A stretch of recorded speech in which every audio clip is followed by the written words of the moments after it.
நியூஸ்7 நேயர்களுக்கு வணக்கம். இன்றைய செய்தி நிகழ்ச்சியை வழங்குவது சுகிதா. சென்னையில் அடுத்தடுத்தாக நடைபெறக்கூடிய அரசியல் மாற்றங்கள் தமிழகத்தில் மிகப்பெரிய ஒரு எதிர்பார்ப்பை தமிழகம் மட்டுமல்லாது தேசிய அளவிலும் ஏற்படுத்தியிருக்கிறது என்று சொல்லலாம்.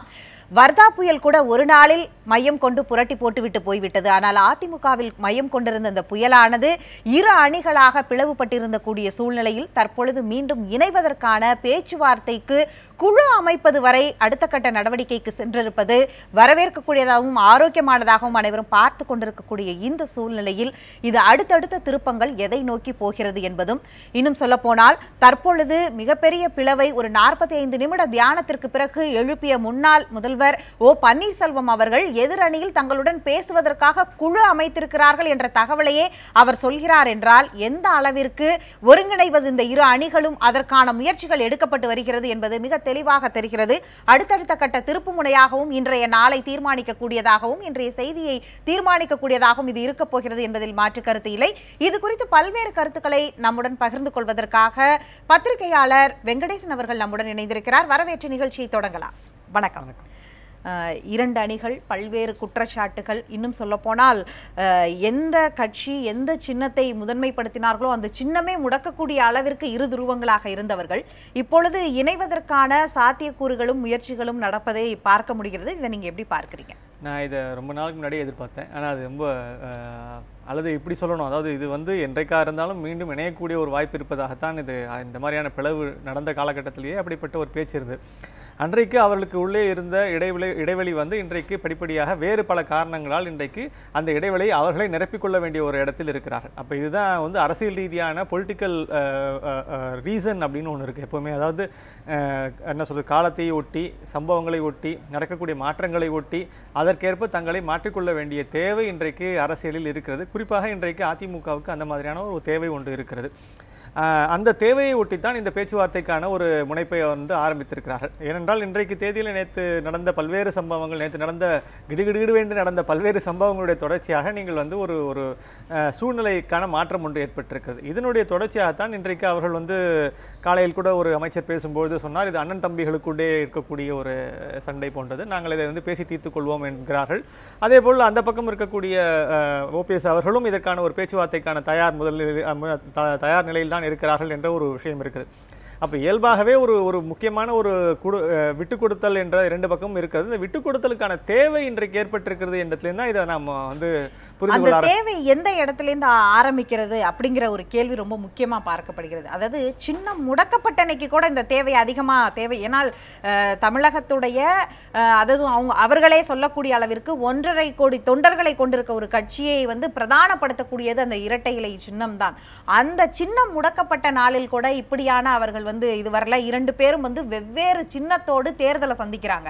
அப்படியான ஒரு காலகட்டத்தில் ஆனால் இன்றைக்கு இவர்கள் ஒன்று சேர்வதற்காக எடுக்கப்படுகிற முயற்சிகள் எந்த நிர்பந்தத்தில் இதற்கு பின்னாடி ரோல் பண்றது முக்கியமா எதை பார்க்கல? நமக்கு இன்னைக்கு வரைக்கும் வரக்கூடிய செய்திகள் அத்தனையுமே ஊகமான செய்திகள் தான். எல்லாமே நாம எதுவும் யாரும் நேரடியாக ஒரு வார்த்தை இதை பற்றி பேசவில்லை. ஆனால் நாம் நடக்கக்கூடிய சம்பவங்களிலிருந்து பல செய்திகளை ஊகித்து புரிந்து கொள்கிறோம். அது ஊகம் தவறாக இருக்கலாம், சரியாக இருக்கலாம். நீங்க நேற்று நடந்த பல்வேறு தொடர்ச்சியான சம்பவங்களை நீங்க பார்த்தீங்க என்றால், நீங்க தில்லியிலே அந்த சுகேஷ் என்பவர் கைதாகிறார். அது தொடர்ச்சியாக நீங்கள் அவர் சசிகலா அணியினுடைய திரு தினகரன் மேல் ஒரு குற்றச்சாட்டு வைக்கப்படுகிறது.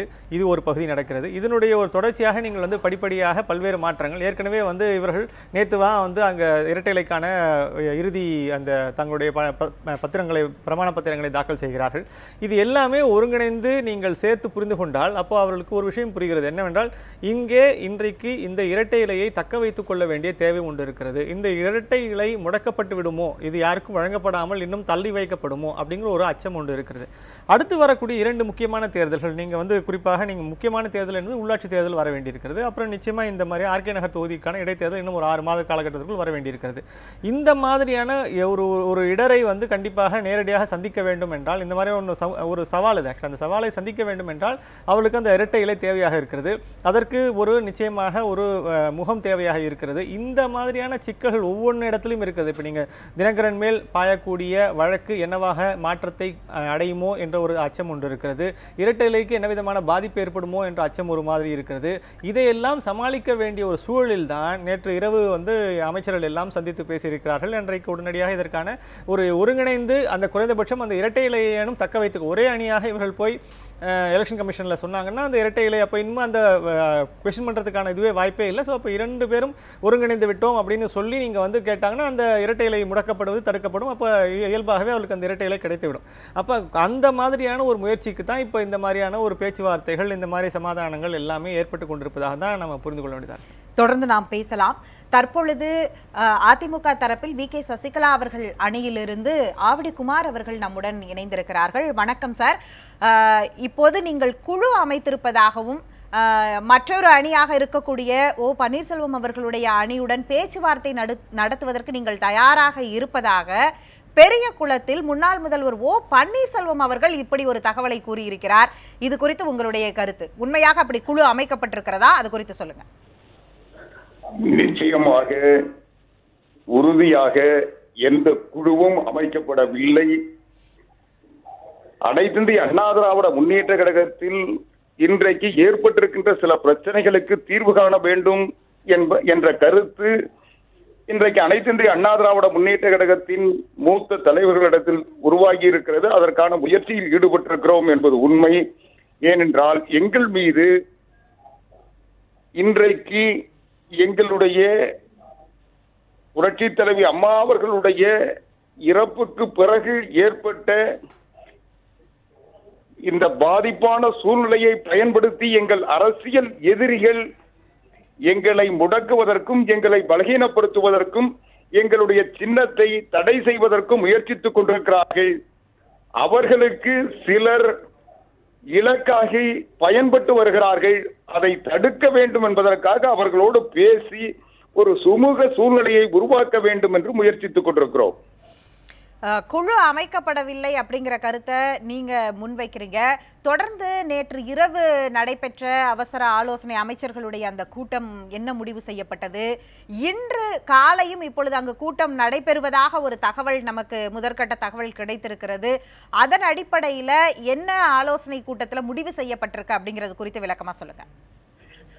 நீங்கள் சொல்லக்கூடிய தகவல்கள் எல்லாம் அனைத்து இந்திய அண்ணா திராவிட முன்னேற்ற கழகத்தில் அமைச்சர்கள் தங்களுக்குள் கருத்து பரிமாற்றங்களை உருவாக்குவதற்கும் இன்றைக்கு எங்கள் மீது திணிக்கப்பட்டிருக்கின்ற தாக்குதலில் இருந்து அல்லது பாதிப்பிலிருந்து கழகத்தை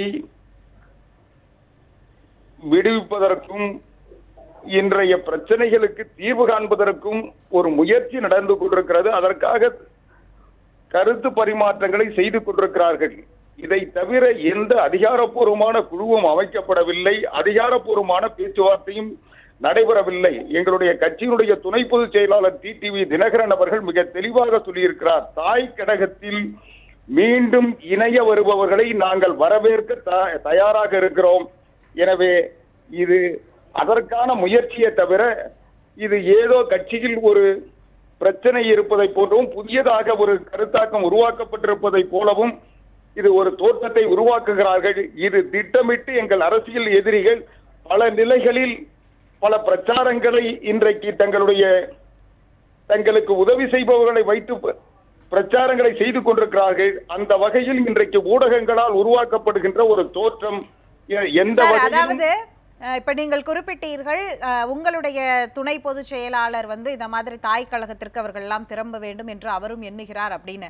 ஆனால் உங்களுடைய துணை பொதுச் செயலாளர் சென்னையில் இல்லாத போது பெங்களூரு சென்றிருக்கும் பொழுது இந்த அவசர ஆலோசனை கூட்டம் அமைச்சர்கள் தரப்பில் நடைபெறுவது குறித்து எழுப்பக்கூடிய கேள்விகளுக்கு உங்களுடைய பதில் என்ன? அவர் இருக்கும் பொழுது அவருக்கு அப்புறம் தான் உங்கள் கட்சியில் அடுத்தடுத்த பொறுப்புகள் இருக்கும் இல்லையா? நீங்கள் அந்த ஒரு பொலிட்டிக்கல் பார்ட்டி புரோட்டோகால் என்று சொல்வார்களே, அவர் இல்லாமல் இப்படி 2 பிளவான அணிகள் மீண்டும் இணைவது, இன்னும் சொல்ல போனால் சின்ன முடக்கம், அந்த முடக்கத்திற்காக அவர் மீது இப்போது ஒரு வழக்கு பதிவு, அவர் மீது ஒரு ஊழல் குற்றச்சாட்டு என்று இத்தனை அடுக்கடுக்கான பிரச்சனைகள் இருக்கும்போது அவர் இல்லாமல் இந்த அவசர ஆலோசனை கூட்டம் என்பது பல்வேறு கேள்விகளை எழுப்புகிறது இல்லையா?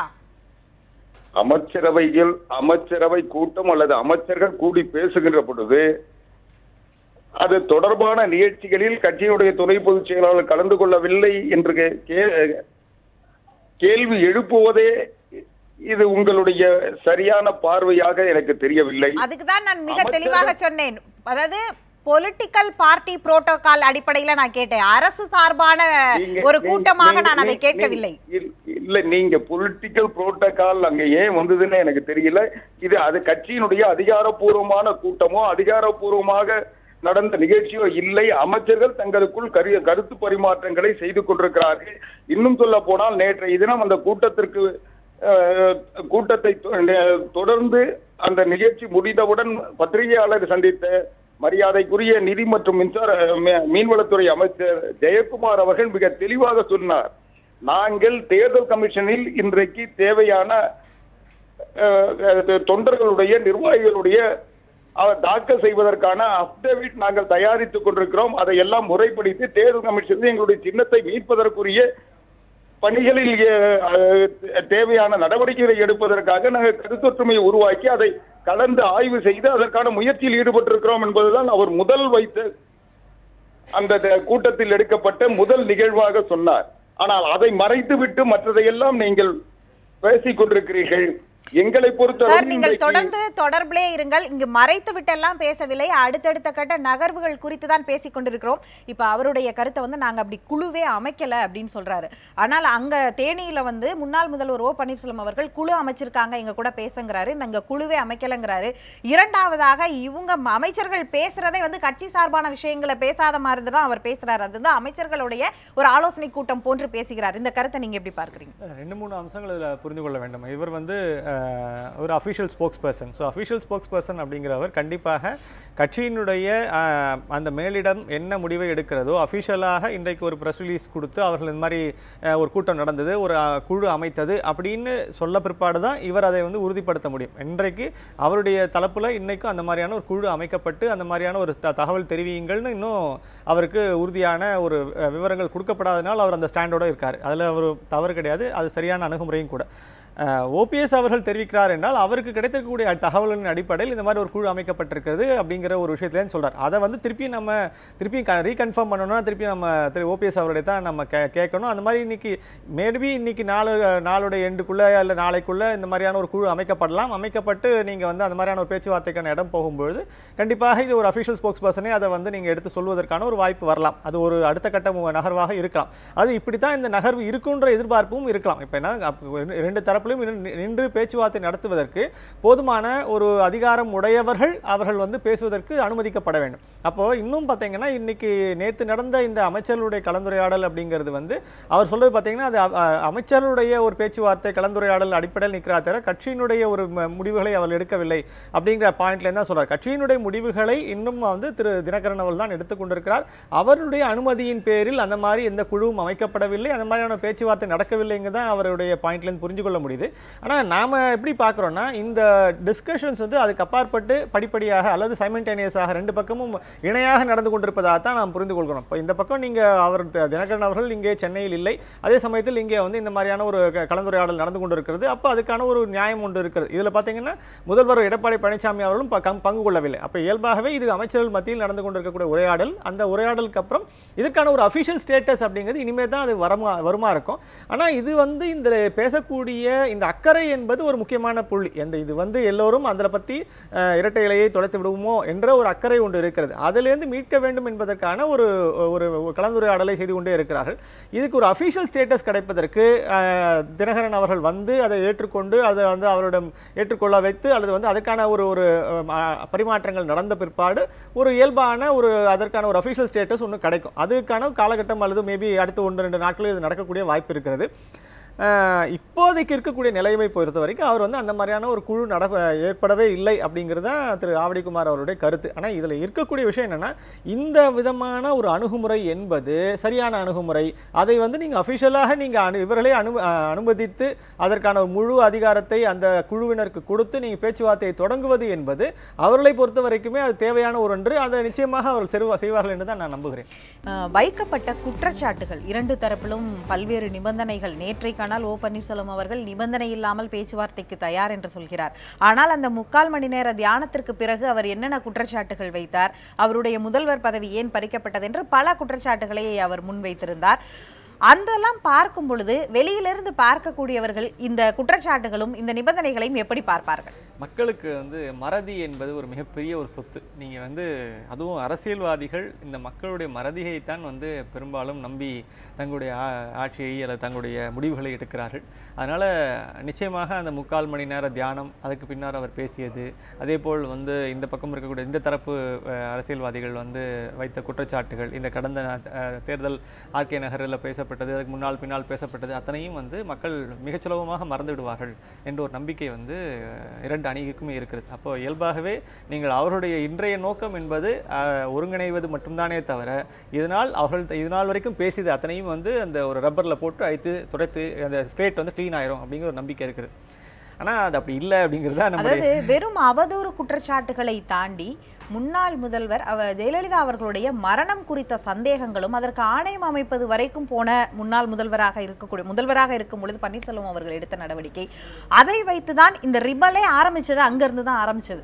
அப்படியான ஒரு சூழலில் இது வெறும் காழ்ப்புணர்ச்சியில் பேசிக்கொண்ட வெறும் அவதூறு குற்றச்சாட்டுகள், வெறும் பதவிக்காகவும் நடந்த ஒரு போராட்டம், அப்படியே தாண்டி இது வேறொரு கட்டத்தில் தானே இந்த குற்றச்சாட்டுகள் எல்லாமே இருந்துச்சு இல்லையா? ஆமா, நீங்க அதான் சொல்றேன், திருப்பி இந்த காலகட்டத்தில் பேசப்பட்ட அத்தனை சொற்களும் அத்தனை விதமான அவதூறுகளும் பேச்சுகளும் எல்லாமே ஒவ்வொரு காலகட்டத்தினுடைய தன்மையை ஒட்டி நீங்கள் புரிந்து கொள்ள வேண்டும். இப்போ அவர்களே இதை மறக்க விரும்புகிறார்கள். பிரச்சனை என்னன்னா, இன்றைக்கு இந்த இரண்டு அணியினருமே அதை மறந்துவிட்டு அடுத்த கட்டத்திற்கு நகர வேண்டும் என்று விரும்புகிறார்கள். ஆனால் ஒரு செய்தி மட்டும் நமக்கு புரிந்து கொள்ள வேண்டும். மக்களாகிய நாம் இந்த பேசிய இவர்கள் அத்தனை பேருமே பேசின சொற்கள் என்ன, இவர்கள் வைத்த குற்றச்சாட்டுகள் என்ன, இவர்களுடைய அடிப்படையான அந்த தார்மீக நெறி என்ன என்பதை பற்றிய புரிதல் நமக்கு ஏற்பட்டு விடுகிறது. இப்போ இவர்களில் யார் உண்மையானவர்கள், யார் எந்த விதமான தன்மையோடு இயல்பாக நடந்து கொள்கிறார்கள், அல்லது இதுதான் அவர்களுடைய இயல்பான தன்மையா என்பதை பற்றிய புரிதல் நமக்கு ஏற்படுகிறது என்ற அளவில் தான் இதை நாம் பார்க்க வேண்டுமே தவிர, இன்றைக்கு மீண்டும் அவரிடமே போய் நீங்கள் பேசிய இந்த சொற்களுக்கெல்லாம் என்ன பொருள் என்று மீண்டும் கேட்டால் அதை அவர்கள் துடைத்தெறிந்து விட்டு அடுத்த கட்டத்துக்கு நகரத்தான் விரும்புவார்கள்.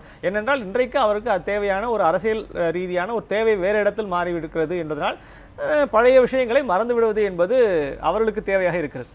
தொடர்ந்து நாம் பேசுவோம். தற்பொழுது இணைப்பில் இருக்கக்கூடிய ஆவடி குமார் அவர்களிடம் மீண்டும் ஒரு கேள்வியை முன்வைக்கலாம். சார், நீங்க சொல்லுங்க, அதாவது பார்த்தீர்கள் என்றால் டிடிவி தினகரன் அவர்கள் மீது வைக்கப்பட்டிருக்கக்கூடிய குற்றச்சாட்டு, அதற்காக டெல்லி போலீஸ் சென்னை வந்திருப்பது, விசாரணை நடத்த இருப்பது ஒரு புறம் இருக்கும் பொழுது, இப்பொழுதான இந்த அமைச்சர்கள் கூடக்கூடிய இந்த கூட்டத்தை டிடிவி தினகரன் அவர்கள் எப்படி எதிர்கொள்கிறார்கள், அது உங்களுடைய அணி எப்படி எதிர்கொள்கிறது அப்படிங்கிறத சொல்லுங்க.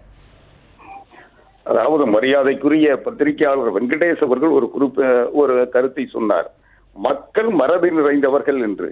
அதைவிட மரியாதைக்குரிய பன்னீர்செல்வம் அவர்களே மறதி நிறைந்தவர் தான். அவருடைய தொடக்க நிலையிலிருந்து அவர் பல்வேறு முரண்பாடுகளை இந்த காலகட்டங்களில் வைத்திருக்கிறார்.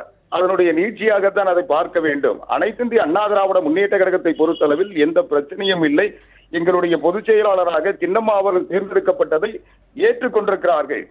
பன்னீர்செல்வம் அவர்களே கூட பொதுச் செயலாளராக தேர்ந்தெடுக்கப்பட்ட நேரத்திலும் அல்லதை தொடர்ந்தோ அவர் எந்தவித எதிர்ப்பையும் சொல்லவில்லை. அதற்கு பிறகு கூட அவருடைய தியானத்தில் கூட பொதுச் செயலாளர் பதவிக்கு எந்த பிரச்சனையும் எழுப்பவில்லை. அது முடிந்த பிறகு 7ஆம் தேதி அவர் சொன்ன வார்த்தை என்பது, பொதுச் செயலாளராக தேர்ந்தெடுக்கப்பட்டவர் முதலமைச்சராக வர விரும்புகிறார், எனவே அதை நான் ஏற்றுக்கொள்ள முடியாது, நாங்கள் ஏற்றுக்கொள்ள முடியாது என்று முதலில் கருத்தை வைத்தார். அதற்கு பிறகு அவரே கூட அனைத்திந்திய அண்ணா திராவிட முன்னேற்ற கழகத்தில் சின்னம்மா அவர்களை தவிர வேறு யார் முதலமைச்சரானாலும் இந்த கட்சியினுடைய ஒரு சாதாரண தொண்டன் முதலமைச்சராக வேண்டும், அதை நான் ஏற்றுக்கொள்ளுகிறேன், அதற்காக தனிப்பட்ட முறையில் நான் போராடுவேன் என்று சொன்னவர். எனவே இன்றைக்கு சின்னம்மா அவர்களை ஏற்றுக்கொள்வதில் பன்னீர்செல்வம் அவர்களுக்கு பிரச்சனை இல்லை. அதை போலவே முதலமைச்சராக அனைத்திந்திய அண்ணா திராவிட முன்னேற்ற கழகத்தினுடைய தொண்டனாக இருக்கின்ற எடப்பாடி பழனிசாமி அவர்கள் இருப்பதிலே எந்த பிரச்சனையும் இல்லை. எனவே மற்ற பிரச்சனைகள் பேசி தீர்க்கப்படும், அதற்கான முயற்சி நடந்து கொண்டிருக்கிறது.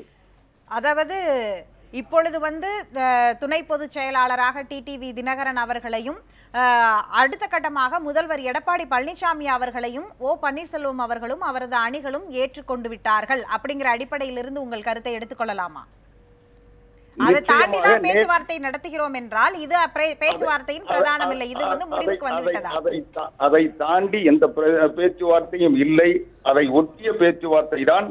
இன்றைக்கு இரட்டை இலை சின்னம் அனைத்து இந்திய அண்ணா திராவிட முன்னேற்ற கழகத்தில் இன்றைக்கு எங்களுக்குள் இருக்கின்ற இந்த சிறு சிறு பிரச்சனைகளை வைத்து முடக்கி இருக்கிறது தேர்தல் ஆணையம். இன்னும் சொல்ல போனால் அனைத்து இந்திய அண்ணா திராவிட முன்னேற்ற கழகத்தில் பொதுச் செயலாளர் தேர்வு சரியா இல்லையா என்பதுதான் இன்றைக்கு விதிப்படி இருந்ததா இல்லையா என்பதுதான் தேர்தல் முன் ஆணையத்தின் முன் எழுப்பப்பட்டிருக்கின்ற கேள்வி, அங்கு தரப்பட்டிருக்கின்ற புகார். இன்னும் சொல்ல போனால் அந்த புகாரை முதலில் தந்தவர் இந்த பொதுக்குழு கூடுவதற்கு முன்பாகவே அந்த புகார் தந்தவர் சசிகலா புஷ்பா.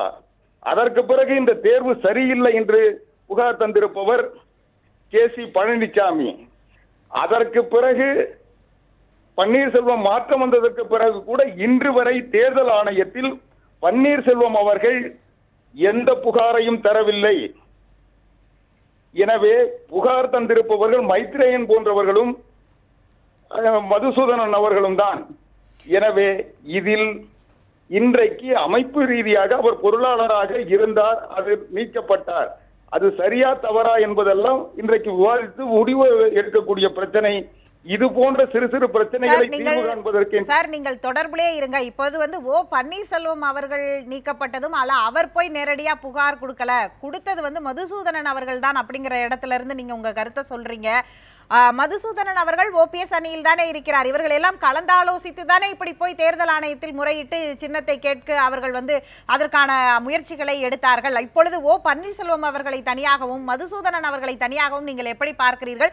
நாம் தொடர்ந்து இது குறித்து பேசுவோம். உங்களுக்கான நேரம் வழங்கப்படும். அடுத்ததாக தற்பொழுது ஓபிஎஸ் அவர்களுடைய அணியிலிருந்து கே.சி. பழனிசாமி அவர்கள் நம்மோடு இணைந்திருக்கிறார். வணக்கம் சார். தேனியில் பார்த்தீர்கள் என்றால் பன்னீர்செல்வம் அவர்கள் ஒரு முக்கியமான ஒரு தகவலை சொல்கிறார். அதாவது வி.கே. சசிகலா தரப்பிலிருந்து ஒரு குழு அமைக்கப்பட்டிருக்கிறது எங்களுடன் பேச்சுவார்த்தை நடத்த என்று. தற்பொழுது இந்த அணியில் வி.கே. சசிகலா அவர்களுடைய அணியில் இருக்கக்கூடிய செய்தி தொடர்பாளர் ஆவடி குமார் அவர்கள் அப்படி ஒரு குழுவே அமைக்கப்படவில்லை என்று மறுத்திருக்கிறார். உங்களுடைய கருத்து? இல்ல, பரவலாக இந்த பேச்சுவார்த்தைகள் பல மட்டங்களிலே நடைபெற்று கொண்டு இருக்கிறது. அவர்கள் பேசிக்கொண்டு இருக்கிறார்கள். அந்த அணியில இருந்து சில பேர் ஒரு குழுவாக எங்களோடு பேசினால் அண்ணன் பன்னீர்செல்வம் அவர்கள் நிச்சயமாக பேசுவதற்கு தயாராக இருப்பதாக அறிவித்திருக்கிறார்கள். அதே போல திரு மைத்ரேயன் அவர்கள் தேர்தல் ஆணையத்திலே அளித்த புகார் என்பது அண்ணன் ஓபிஎஸ் அவர்களது அறிவுறுத்தலின் பெயரிலேயே அந்த மனு தேர்தல் ஆணையத்திலே சமர்ப்பிக்கப்பட்டது. திரு மைத்ரேயர் அவர்களுடைய பெட்டிஷன். அடுத்ததாக இப்பொழுது நீங்கள் அதாவது அங்கிருந்து வெளியே வரும்பொழுது பல குற்றச்சாட்டுகளை முன்வைத்தார் பன்னீர்செல்வம் அவர்கள். பல்வேறு குற்றச்சாட்டுகள்ல வெறும் அவதூறு குற்றச்சாட்டா இல்லாம முன்னாள் முதல்வர் ஜெயலலிதா அவர்களுடைய மரணம் குறித்து விசாரணை ஆணையம் அமைப்பது வரைக்கும் உச்சபட்சமான பல்வேறு நிபந்தனைகளை வைத்தார். ஆனால் நேற்றைக்கு நிபந்தனையற்ற பேச்சுவார்த்தை அப்படிங்கிறாரு. அப்புறம் குடும்ப அரசியல் என்ற வார்த்தையை பயன்படுத்தி தான் அவர் வெளியே வந்தார். இப்பொழுது அது குறித்தெல்லாம் அவருடைய நிலைப்பாடு என்ன அப்படிங்கிற ஒரு கேள்வி இருக்குல்ல? அது அந்த குழுக்களோடு அதை விரிவா பேசுவாங்க. நிச்சயமா அதற்குரிய தகுந்த ஒரு முடிவுகளை அவர்கள் எடுப்பார்கள். தொடர்ந்து பேசலாம் சார். இப்ப இந்த தரப்பிலிருந்து சொல்லப்பட்டிருக்கக்கூடிய இந்த இரண்டு கருத்துக்களையும் நீங்கள் எப்படி பார்க்கிறீர்கள்? இல்லை, இப்போ அஃபிஷியலாக நீங்கள் இப்போ திரு கே.சி. பழனிசாமி அவர்கள் சொல்வது பார்த்தீங்கன்னா அந்த ஒரு பேச்சுவார்த்தை நடந்து கொண்டு இருக்குது, அன்அஃபிஷியலாக நடந்து கொண்டு இருக்கிறது, அதிகாரப்பூர்வம் இல்லாமல் நடந்து கொண்டு இருக்கிறது அப்படின்னு தான் இப்போ அவர் சொல்கிறார். இப்போ இந்த பக்கம் இருக்கக்கூடிய நீங்கள் முதல்ல ஒரு 15 நிமிஷத்துக்கு முன்னாடி திரு ஆவடிக்குமார்கிட்ட பேசினதுக்கும் இப்போ 15 நிமிடத்துக்கு பின்னால் இப்போ திரு ஆவடிக்குமாரிடம் பேசும்போதுமே நமக்கு ஒரு பெரிய வித்தியாசம் தெரிகிறது. அந்த பேச்சுவார்த்தையில் முதல் நீங்கள் கேட்ட மாதிரியான 2 அம்சங்கள், முதல்வர் அப்புறம் துணை பொதுச் செயலாளர், இந்த இரண்டுத்துக்கும் அப்பாற்பட்டு அவர்கள் தாய் கழகத்தோடு இணைவது அல்லது அந்த 2 பதவிகளை, இந்த 2 இடங்களை ஏற்றுக்கொண்டு தாய் கழகத்தோடு இணைவது என்பதை அவர்கள் ஏற்றுக்கொள்கிறார்கள் என்ற அம்சத்திலிருந்து தான் திரு ஆவடிக்குமார் அவர்கள் பேசுகிறார்.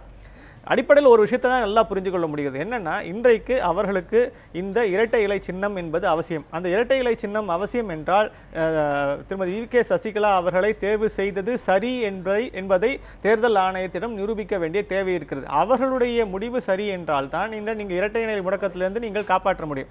அப்போ இயல்பாகவே அன்றைக்கு இருந்த ஒருங்கிணைந்த ஒரு அதிமுகவிற்குள் இருந்த அனைவரும் ஒருங்கிணைந்து இன்றைக்கு மீண்டும் அதை ஏற்றுக்கொண்டால் மட்டுமே தான் இந்த 2 அம்சங்களிலிருந்தும் ஒரு தீர்வு கிடைக்க முடியும். அப்போது அவர்களுடைய கிரைசிஸ் வந்து இன்னைக்கு அங்கே தேர்தல் ஆணையத்திடம் இருக்கிறது.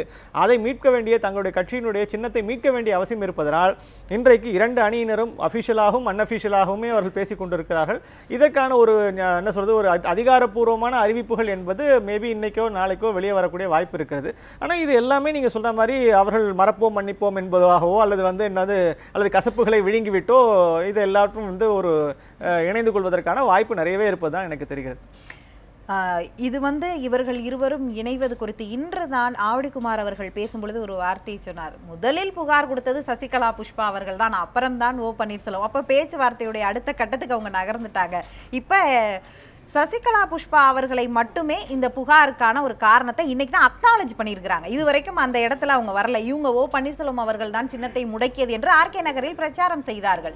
அப்படி இருக்கும் பொழுது இந்த கடந்த காலத்தில், அதாவது இவங்க வந்து உச்சபட்ச பிரச்சாரமா அந்த ஒரு மாதிரியான ஒரு பிரேத பிரச்சாரம் எல்லாம் செய்தார்கள் இல்லையா, அந்த அளவிற்கு மிகவும் வெளியே போன பிறகு அன்றைக்கும் இந்த சின்னம் முடக்கப்பட்டது, இந்த பிரச்சனை எல்லாம் இருந்தது தானே. ஆனால் இன்றைக்கு ஏன் வந்து இதை வந்து உடனடியாக ஒரு அவசர காலத்துல இன்னைக்கு தான் சின்னம் முடக்கப்பட்டது மாதிரி உடனடியாக இது பேச்சுவார்த்தை நடத்துறதும் நாமக்குள்ள சுமூகமா போயிடலாம் அண்ணன் தம்பின்னு சொல்றதும் என்ன மாற்றம் வந்துருச்சு இந்த இடைப்பட்ட நாள்ல? இல்லை, இது எல்லாமே நம்ம அவங்க தான் கேட்கணும். என்னன்னா உண்மையிலே இது இந்த ஒரு கிரைசிஸ் அவர்கள் உணர்கிறார்கள். என்ன கிரைசிஸ்ன்னு யாராலையும் இன்னைக்கு வந்து ஒரு அறுதியிட்டு தெரிவிக்க முடியல. ஒரு விஷயம் நல்லா தெரியுது, என்னன்னா இன்றைக்கு நேற்று வந்து அந்த அஃபிடவிட் ஃபைல் பண்ணணும்னு அவங்க தேர்தல் ஆணையத்திட்ட போயிருக்காங்க. அப்போ இயல்பாகவே அந்த முடக்கத்தை நீக்க வேண்டிய ஒரு தேவை இருக்கிறது. ஒன்று. இரண்டாவது, கட்சிக்குள் வேறு விதமான பிளவுகளோ வேறு விதமான ஒரு சிக்கல்களோ ஏற்பட்டு விடக்கூடாது. ஒன்று. இரண்டு, இதனால் இதை பயன்படுத்தி கொண்டு மாற்று கட்சியினர் இங்கே இருக்கக்கூடிய இந்த ஒருங்கிணைந்த ஒரு கன்சாலிடேட்டடா இருக்கக்கூடிய இந்த 122 123 பேரை ஏதேனும் ஒரு வகையில் அவர்கள் பிரித்து விடக்கூடாது. பிரித்தாலும் சூழ்ச்சி இங்கே நடைபெறலாம். இந்த மாதிரியான பல்வேறு யூகங்களைத்தான் நம்ம சொல்ல வேண்டியதா இருக்கு. இந்த யூகங்களுக்கெல்லாம் எந்த காரணமும் இல்லை. இது அடிப்படையில் நானும் அந்த யூகங்களின் அடிப்படையில் பேசுவதில் இருக்கக்கூடிய ஒரு சிக்கல் இதுதான். இதுக்கெல்லாம் எந்த ஒரு நிரூபணங்களும் கிடையாது. ஆனால் இந்த வாய்ப்பை, இந்த குழப்பத்தை மாற்று கட்சியினர் பயன்படுத்தி கொள்ளலாம். அல்லது தேசிய அளவில் இருக்கக்கூடிய பாஜகவோ காங்கிரஸோ தமிழகத்தில் இருக்கக்கூடிய திமுகவோ போன்ற கட்சியினர் கூட இதில் ஏதேனும் ஒரு வகையில் ஒரு முக்கியமான இடத்தை வகித்து விடக்கூடுமோ என்ற ஒரு அச்சம் ஒன்று அதிமுகவுக்குள் இருக்கிறது. அப்போ அவர்கள் அந்த மாதிரியான எந்த விதமான ஒரு குழப்பங்களுக்கும் இடம் தரக்கூடாது என்ற நோக்கில் இருந்துதான் மீண்டும் தங்களுடைய சின்னத்தை பெற்றுவிட்டு தாங்களுடைய அந்த ஒருங்கிணைந்த ஒரு தோற்றத்தை உருவாக்க வேண்டும் என்ற முயற்சியில் இன்றைக்கு இருக்கக்கூடிய இந்த அமைச்சர்கள் ஈடுபடுகிறார்கள் என்று தான் புரிந்து கொள்கிறேன். கேசி பழனிசாமி அவர்கள் தொடர்பில் இருக்கிறார்கள். அவரிடம் ஒரு இறுதியாக ஒரு கேள்வி. என்னென்ன குற்றச்சாட்டுகள் வைத்து வெளியே வந்தீர்களோ அது அந்த குற்றச்சாட்டுகள் எல்லாம் அப்படியே தான் இருக்கிறது. அதற்கான 2 தரப்பிலும் குறைந்தபட்சம் ஒரு பேச்சுவார்த்தை நடத்தி அதுக்கான பேச்சுவார்த்தைகள் என்பது எதுவுமே இல்லை. ஆனால் இன்றைக்கு தான் பேச்சுவார்த்தை ஆரம்பித்திருக்கிறது. நேற்றைக்கே வந்து ஓ பன்னீர்செல்வம் அவர்கள் நான் நிபந்தனையற்ற பேச்சுவார்த்தைக்கு தயார் அப்படிங்கும் பொழுது இடையில் என்ன குற்றச்சாட்டுகள் வைக்கப்பட்டது, ஏன் வந்து மறந்து போனதா அல்லது வந்து இப்போது அது குறித்து பேசக்கூட வேண்டாம் என்று இருப்பதற்கான காரணமாக எதை நீங்கள் வைக்கிறீர்கள்? இல்ல, அந்த மாதிரி அதாவது இது பேச்சுவார்த்தை நடந்து கொண்டு காலகட்டத்தில் அது போன்ற அவசரப்பட்டு நம்ம எந்த முடிவுக்கும் வர இயலாது. நிச்சயமாக அனைத்து அண்ணா திராவிட தொண்டர்களும் ஏற்றுக்கொள்கிற வகையிலே, பொதுமக்கள் தமிழக மக்கள் ஏற்றுக்கொள்கிற வகையிலே நிச்சயமாக இந்த முடிவுகள் அமையும். ஒரு சுமூகமாக புரட்சி தலைவி அம்மா அவர்களால் அமைக்கப்பட்ட இந்த ஆட்சியும், புரட்சி தலைவர் எம்ஜிஆர் அவர்களால் உருவாக்கப்பட்ட இந்த இயக்கமும், அம்மா அவர்களால் வளர்க்கப்பட்ட இயக்கமும் நிச்சயமாக ஒற்றுமையோடு செயல்படும். இணைப்பில் வந்து உங்கள் கருத்தை பகிர்ந்து கொண்டதற்கு நன்றி சார். தற்பொழுது ஆவடிக்குமார் அவர்களிடம் இறுதியாக ஒரு கேள்வி. சற்று முன் கிடைத்த தகவலின்படி முதல்வர் எடப்பாடி பழனிசாமி அவர்களை அமைச்சர் செங்கோட்டையன் அவர்கள் அவருடைய இல்லத்தில் சந்தித்து பேசிக் கொண்டிருக்கிறார் என்ற தகவல், அது எந்த அடிப்படையில், அவர்கள் எது சம்பந்தமான ஆலோசனை கூட்டம் என்று சொல்ல முடியுமா சார்? ஒரு முதலமைச்சரை தன்னுடைய அமைச்சரவையில் இருக்கின்ற கல்வி அமைச்சர் சந்திப்பது என்பது அனைத்திந்திய அண்ணா திராவிட முன்னேற்ற கழகத்தின் அவைத்தலைவராக இருக்கின்றவர், அந்த கட்சியினுடைய தலைமை நிலைய செயலாளராக இருக்கின்ற முதலமைச்சரை சந்திப்பது என்பது அது கட்சி சார்ந்த கட்சிக்கு ஏற்பட்டிருக்கின்ற தேவையின் அடிப்படையிலான ஒரு பேச்சுவார்த்தையாக கூட இருக்கலாம். அதுல போய் வந்து என்ன காரணம் தேடுவது என்பது எனக்கு புரியல. இது இன்றைக்கு எங்களை பொறுத்தவரை தொடர்ந்து நாங்கள் அனைத்து இந்திய அண்ணா திராவிட முன்னேற்ற கழகம் புரட்சி தலைவி அம்மா அவர்கள் இது ஒரு பலமான இயக்கமாக இன்னும் பல ஆண்டுகளுக்கு 100 ஆண்டுகாலம் வரை நிலைத்திருக்க வேண்டும் என்ற விருப்பத்தை தன்னுடைய இலக்காக எங்களுக்கு அறிவுறுத்தி இருக்கிறார்கள். அதன் அடிப்படையில் இந்த கட்சி ஒற்றுமையோடு இருக்க வேண்டும் என்று ஒவ்வொரு தொண்டரும் உங்களுடைய கருத்துக்கு மிக்க நன்றி. தொடர்ந்து பார்க்கலாம், அடுத்த கட்ட முயற்சிகளும் நடவடிக்கைகளும் என்ன நடக்கிறது என்று பார்க்கலாம். உங்களுடைய கருத்துக்கு நன்றி. இறுதியாக உங்களுடைய கருத்து. என் கருத்து வந்து இவர்கள் வந்து இந்த இணைவது என்பதை உடனடியாக செய்வார்கள், அதற்கான எனக்கு மாற்று கருத்து கிடையாது. கண்டிப்பாக அதை ஏன்னா இப்போ 2 பேருமே அதே மொழியைத்தான் பேசிக் கொண்டிருக்கிறார்கள். அந்த பக்கம் திரு கே.சி. பழனிசாமி அவர்களும் திரு ஆவடி குமார் அவர்களும் இதே மாதிரியான ஒரு இணைப்புக்கான ஒரு மொழியைத்தான் பேசுகிறார்கள். அதை நடுவில் இருக்கக்கூடிய அத்தனை விஷயங்களும் மறந்துவிடவும் அவர்கள் விரும்புகிறார்கள் என்பது மிக தெளிவாக தெரிகிறது. அவர்கள் கடைசியாக சொல்லக்கூடியது பார்த்தீர்கள் என்றால் அந்த அதிமுக தொண்டனுக்கான ஒரு முயற்சியாக இதை வந்து அவர்கள் முன்னிலைப்படுத்துகிறார்கள். ஒரே ஒரு செய்தி என்னவென்றால் இந்த அதிமுக தொண்டன் அல்லது பொதுமக்கள் இவர்கள் வந்து இவர்களுடைய அத்தனை பேச்சையும் மறந்து விடுவார்களா, இவர்கள் அத்தனை விதமான குற்றச்சாட்டுகளையும் வைத்த ஒரு அவதூறுகளையும் அவர்கள் மறந்து விடுவார்களா என்பது ஒரு நியாயமான கேள்வி. அந்த கேள்விக்கு மக்கள் தான் விடையளிக்க வேண்டும். ஆனால் அந்த அளவுக்கு அவர்கள் மறந்துவிடக்கூடிய அளவுக்கு இவர்கள் பேசவில்லை என்பதையும் நான் இந்த இடத்துல பதிவு செய்ய விரும்புகிறேன். நிகழ்ச்சியில் பங்கேற்று உங்களுடைய கருத்துக்களை பகிர்ந்து கொண்டதற்கு ரொம்ப நன்றி. மற்றும் ஒரு நிகழ்ச்சியில் சந்திக்கலாம். நன்றி, வணக்கம்.